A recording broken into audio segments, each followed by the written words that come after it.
Hello hello, അമൃതയല്ലേ? അതെ അതെ. അമൃത, ഇത് സ്വയംവധൂരി മാട്രിമോണി എന്ന് വിളിക്കുകയാണേ. ആദിത്യയാണ് അമൃതയുടെ കോണ്ടാക്ട് എന്നത്.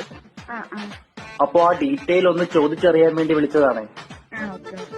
പേര്, അമൃത, വയസ്സ്, 22, കളറ്, വൈറ്റ്, മണം, മണം ഫേവറേറ്റ് ആയിട്ടുള്ള മണം ഏതാണെന്നാണ് ചോദിച്ചത്. അങ്ങനെയൊന്നുമില്ല. തൽക്കാലത്തേക്ക് ഞാൻ അവിടെ ഡിക്കാപ്രിയോ എന്ന് ഇയക്കാവേ. നിങ്ങൾ വരനിൽ പ്രതീക്ഷിക്കുന്ന ഉയരം മീഡിയം. ഒരു 5 സെന്റിമീറ്റർ കൊടുക്കട്ടെ? ആ നിങ്ങൾ വരനിൽ പ്രതീക്ഷിക്കുന്ന ഉദ്യോഗം private, public, government, transport. Public. വരനിൽ നിങ്ങൾ ആഗ്രഹിക്കുന്ന ഉഗ്രകാണ്ഡങ്ങളുടെ എണ്ണം. പൊരുത്തം എത്ര വേണമെന്ന്. ഏതായാലും കുഴപ്പമില്ല. എന്നാലും ഞാനൊരു 35 കൊടുത്തേക്കാവേ.